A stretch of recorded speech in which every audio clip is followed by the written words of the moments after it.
Opening day is just around the corner, and that means baseball time in Aggie land as the number one ranked Texas A&M Aggies have their sights set on a national championship in year one of Michael Earley's tenure. Helping us break it all down, he's the best in the business when it comes to talking all things Texas A&M baseball. Ryan Brauninger of TexAgs joins the show once again. Brawny, what's going on, man? Appreciate you taking the time. Excited to chat with you once again. Obviously, we linked up during football season, but I'm excited because the last time you and I were talking Aggies baseball, we were in Omaha. So really excited, man. We've made it back to another opening day and super pumped to chat about it with you. Yeah, maybe the TexAgs luck with SEC Unfiltered is more geared toward baseball than it is football, because last year you started having me on about halfway through the season as A&M really started to build momentum toward that run to a national championship series and obviously a runner-up finish against Tennessee. So maybe that luck's going to hang around for Mike Earley here in 2025. Yeah, it was funny, Bronny. I had you on the regional round, super regional. It was like, we got to keep this thing going, obviously, the good vibes, and nearly completed it down to that game 3, obviously, in the national championship series. It was a great season in 2024, but coming into the season, Bronny, number one in the preseason, I think the overwhelming favorite. The goal is very simple. It's not just to get to Omaha, it's to finish the job this time and win the national title. I want to start focus on Michael Earley. We all know what happened last summer. Michael Earley comes in his first season as head coach. This was a guy this team rallied around, obviously, when everything took place last summer. And obviously somebody you were familiar with, Bronny. He was on staff. But since he's taken over as head coach, going through the fall, going through this spring, leading up to opening day, what have you learned about Michael Earley that maybe you didn't know? What gives you confidence in Michael Earley going into this season? Because I know there's a lot of that. But being in that head coaching spot, I'm sure he's probably evolved and changed a little bit, but what have you learned about him? And again, what gives you so much confidence as him as the leader of this program moving forward? Well, when you look at a first-year head coach coming into a situation like Michael Earley, there's a lot of positives and negatives. And if you ask him, I think he would, if you got to pick, would you rather have a team that's going to come in preseason number 1 or 100? I think any coach would say, well, number 1, obviously, that means you've got talent on your roster. But there are some of those expectations that you talked about, Chris, that may be fair or not, but they're going to have at Texas A&M. And one of the things that I've learned about Mike Earley, and it's not just me saying this, I talked to Kendall Rogers about it, talked to a couple professional scouts about it. Michael Earley thinks he's going to be really good at this. And I think, to a certain level, that's half the battle. He's going in confident in his abilities, and he's worked under some successful head coaches and kind of gotten to see how he would do things maybe differently than them while working under them. You mentioned the buy-in from the players. That's going to go a long, long way, I think, not only for the clubhouse and the locker room, but I also think with the fan base. Like, this team is really good. They're super talented. We'll get into the pieces. But I think the fans are just, in my interactions with them, there's some not like leeway, but they're going to say, hey, like, he's a young coach. He may screw some stuff up early, but we believe in him. We believe in him as the leader of this program. And so that dynamic, I think Coach Earley may put a lot of pressure on himself, but there's no pressure from the A&M fan base. The players love him. And where I've seen him grow just from the fall to now is, I think when you get in the head coach's chair, a lot of times when you're the assistant, your phone doesn't ring about problems. When you get to be the head coach, your phone rings about everything.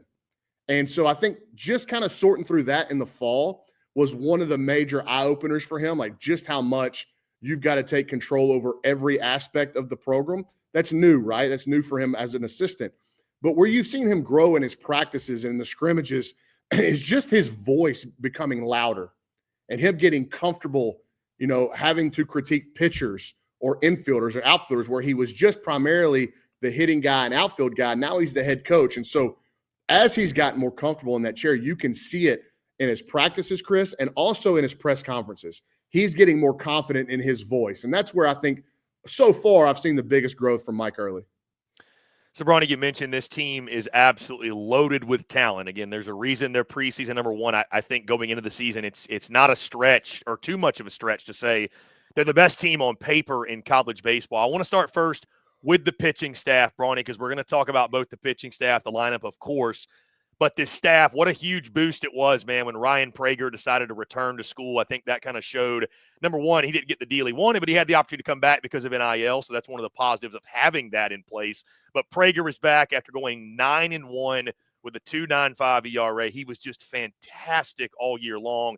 You've got Lampkin expected to be in that 2 spot. I know you guys are excited about Patton, the Long Beach State transfer. Caden Wilson going to be mixed in the rotation. You got your closer in Josh Stewart. You lose Evan Aschenbeck and Chris Cortez. Those were massive pieces for you. Aschenbeck was the stopper of the year last year. I mean, those guys, what they meant to that ball club, incredible. But a lot of optimism around the pitching staff, a lot of talent led by Ryan Prager. Your thoughts on this pitching staff and what you expect from this group this year? Yeah, the biggest questions are who's going to get those outs at the end of games that Chris Cortez and Evan Aschenbeck got. And then we had one of the A&M former players came on TexAgs Live, and they were talking about when Evan Aschenbeck came in the game, it was like dad coming home. Like everything's okay. Dad's home from work. We can relax. And it was just like a calming presence. And it was 2 years of every time he took the ball, you were in a really good spot to close the game out. Those are massive outs that somebody's going to have to get this year. Chris Cortez completely changed his kind of outlook of his career and his future in the game of baseball last year with the season that he had. So, yeah, that's the big question with this team is who's going to get those outs that Cortez and Aschenbeck got. Now, it's mitigated a little bit by those starters that you mentioned. You talked about Ryan Prager in his last outing in their scrimmage over the weekend, 3 innings pitched, 8 strikeouts, 0 hits, 0 walks. He was really good. Justin Lampkin has been one of the talks of preseason camp, kind of an improved arsenal from him. He's taken a lot of that confidence that he gained last postseason, specifically in Omaha, into his junior season here at Texas A&M. Expect him to be one of the premier number 2s in the league this year. That's kind of where his trajectory that he's on, is to be one of the premier Saturday guys in the SEC. Sunday, I think Miles Patton is going to lock that down. He's been really strong in the preseason. But there's some other guys in the mix. You mentioned Caden Wilson, Weston Moss. You know, Chris, when I look at this pitching staff, and one of the things I'm going to write about for our A&M fans in the preseason is the second-year arms on campus, which may not be familiar to a lot of folks around the league, but are going to be familiar to Texas A&M fans. I think that group of pitchers, and you're talking about Weston Moss, Caden Wilson, Isaac Morton. They got a junior college transfer named Clayton Freshcorn, who he may go a long way in answering the Chris Cortez question. But there's a good group of second-year arms that are super talented, that if this team is going to be as complete and as deep as we think it can, those guys have to pitch well. So among that group, I could see somebody taking that 3rd or 4th starter role if maybe a Miles Patton doesn't get off to a strong start. Brawny, switching gears with the lineup. I mean, this is one of the best in college baseball, man. It's an abundance of riches. There's so much talent back. You're led by a guy in Jay Slavalette that is the favorite, more than likely, to win the Golden Spikes. Hayden Schott is back. Caden Sorrell is back. Caden Kent is back. Gavin Grahovic is back. Then you look at what you guys got in the transfer portal haul. I mean, Gavin Cash coming over from Texas Tech. He was a 15 home run guy for the Red Raiders. Wyatt Hensler, who you and I talked about, obviously the Babe Ruth of the Ivy League is what they're calling him, had 22 bombs at Penn. You pick up Burgevin from Fairfield. He had 18 bombs there. Bear Harrison, the catcher from St. Mary's, he had 8 homers. So this lineup, I mean, it's hard to find a weakness with this group, Brawny. Talk about just the lineup as a whole. Jay Slavalette, obviously, is one of the most notable players, not just in the SEC, but all of college baseball. But, I mean, it's Texas A&M's going to hit, man. If they're going to do anything this year, they're going to hit plenty enough to be one of the best teams, if not the best team in the country. For sure. You'd expect that at least, right? And you look at ways of, how could they not reach their potential offensively? And it's just injuries, right? If they stay healthy, they're going to be in a really good spot to surpass last year's offense, which was the greatest in school history. You mentioned Gavin Cash, 15 home runs last year, but the year before, he was the Big 12 Player of the Year at Texas Tech. Connor Bear Harrison at catcher, they think there's more power production there. He's in a real tight battle with a couple other transfers, and Jacob Galloway and Yamal George behind the dish. I think we could see a platoon situation to start the season at catcher for the Aggies. Bergevin at first base in a really hotly contested battle with returner Blake Benderup, who was the opening day starter last year. People forget that. When A&M opened the 24 season, Blake Benderup was your first baseman because he had been so good in the preseason. He's kind of backing that up again this year with another really strong few weeks of preseason practice. But when you look at the offense in totality, Chris, you might have a guy like Caden Kent hitting 8th or 9th. I mean, and that should really, and Hayden Schott, who hit 335 last year on one leg, might hit 7th. Like, that's kind of where we're at right now with this A&M lineup. And, there's no coming up for air. And I believe that through this preseason run of practices, they're also finding out that, we're not just 9 deep with this lineup. We're actually feeling really comfortable 12, 13 deep with the emergence of some true freshmen and Terrence Keel Jr. and Sawyer Farr, who are really pushing for playing time. And I think Mike Earley wants to get these young guys in, knock the stardust off of them before they get to SEC play a little bit. See if you can get them settled in and not where they're kind of, awed by crowds or anything like that, because they're super talented. And he wants to. And, this day and age of college athletics, you're renting players.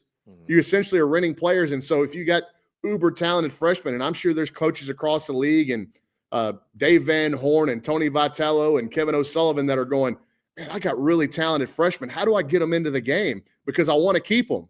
I want them to be here in 26 and 27. I think Mike Earley is looking at that too. And I think he will be more aggressive in finding spots for those young players, even with a lineup like they're anticipated to have this fall. So it's exciting from an offensive standpoint. Caden Kent has just been sensational so far in the preseason buildup.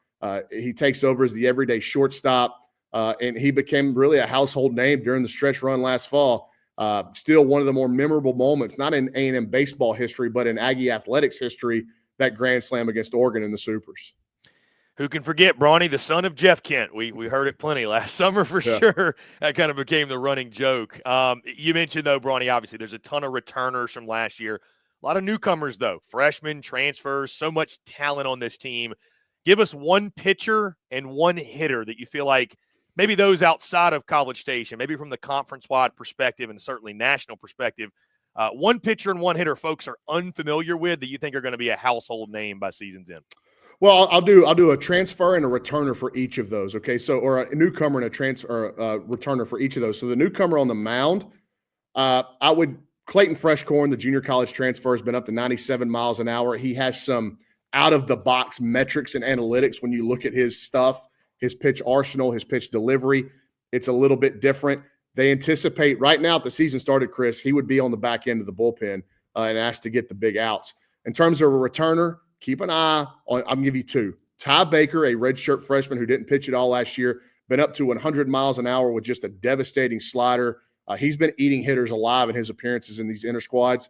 And Isaac Morton, I've had multiple professional scouts tell me sophomore right-hander Isaac Morton has the most beautiful right-handed arm they've seen in a long, long time. The big issue there is he hasn't thrown it over the plate enough.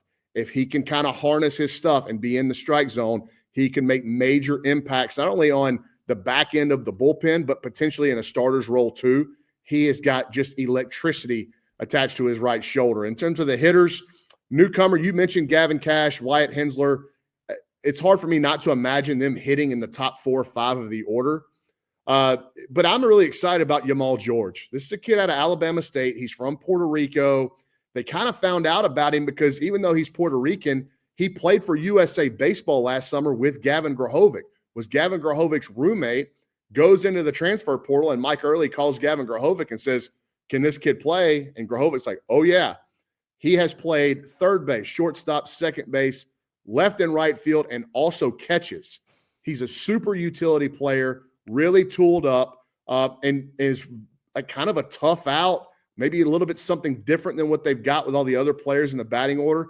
I'm excited to see kind of how Yamal George fits into this offense this year. And then the freshman newcomer, I mentioned the two most likely to play in Sawyer Farr and infielder. If you're an A&M or an SEC baseball fan, he's going to remind you a whole lot of Braden Shoemake, who got drafted by the Atlanta Braves, is now in the big leagues with the Chicago White Sox. And then Terrence Keel Jr., whose dad is one of the all-time great safeties at Texas A&M, unfortunately passed away in the mid-2000s after a car accident while he was playing for the San Diego Chargers. But his son, born and raised in Atlanta, chose to follow in dad's footsteps and continue his legacy at Texas A&M. He's an uber-talented, uber-athletic player who also had plenty of football scholarship offers, which he turned down to come to Texas A&M and play baseball.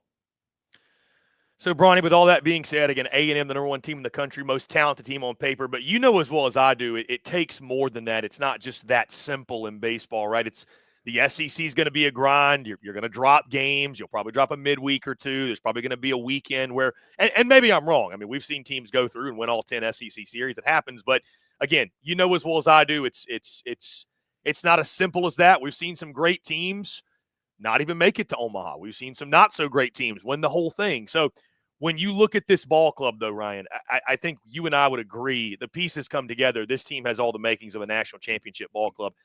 If they're going to get back to Omaha and have the opportunity yet again in the finals to hoist that trophy, in your mind, what's got to click for this team this year? Yeah, I think, Chris, it's crazy to say this because I know what the league is. And then you look at A&M's schedule, and Greg Sankey did Mike Earley 0 favors in year one. It is a monster road schedule. I mean, it's crazy where they're going to have to go and try to win games.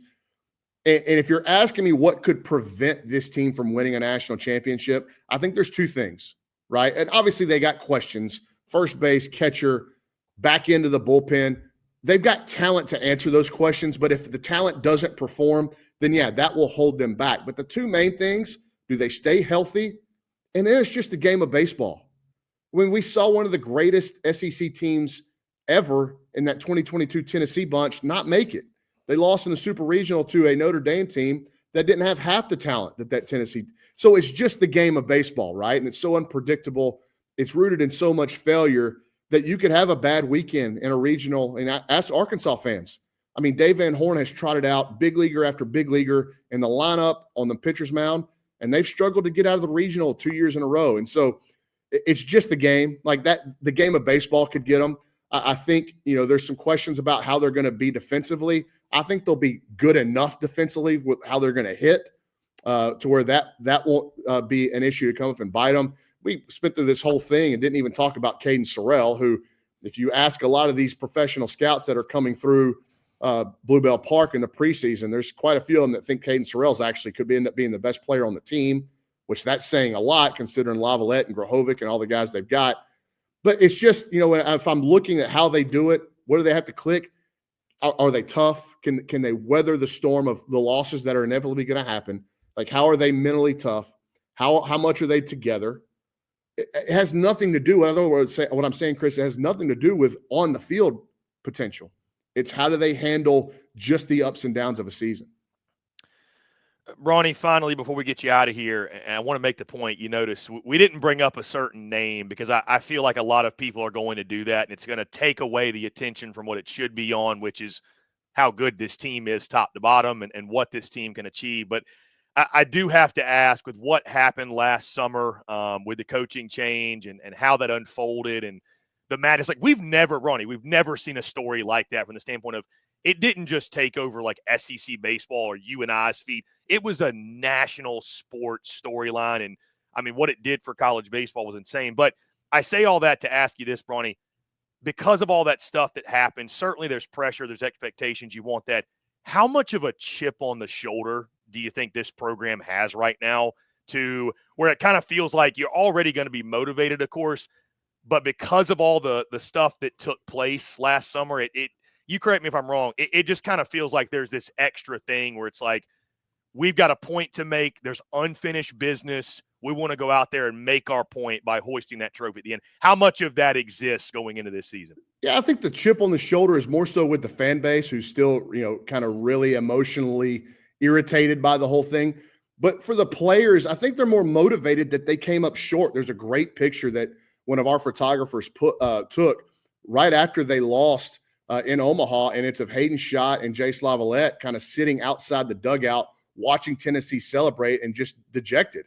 I think actually Schott's got his head on Jace's shoulder, and it's like they took that photo and they put it up in their facility to remind them that even though all these people think you're going to be good, you didn't win anything last year. You came in second, and it got celebrated. It was an incredible year. It was one of the best seasons in any sport in Texas A&M history, but you still didn't win anything. So I think the chip on the shoulder comes from that way more so than anything else, Chris.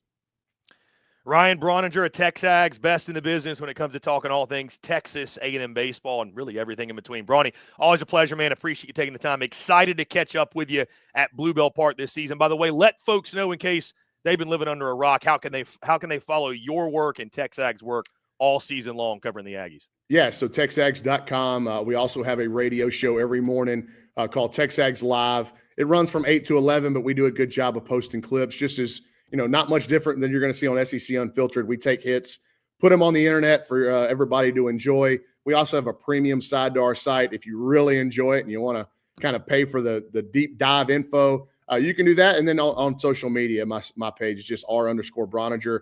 Chris, I can't thank you enough for what you've done, like what you've created at SEC Unfiltered. I was texting you on vacation. I was just kind of scrolling, sitting on my back porch overlooking the beautiful bays of St. Thomas. And I saw some of the stuff that you've been doing. And it was like really cool to see how you've taken this thing, taken ownership of it, and it continues to grow. I see you doing the basketball tour. I know you're planning on doing some baseball stuff. So hopefully we get you back in College Station, either at Reed Arena or Bluebell Park soon, so we can link up face-to-face again. Why not both, my man? Yeah, we'll definitely see you on the road, Brawny. I'm looking forward to it and appreciate you taking the time. We'll do it again soon, my man. Let's do it.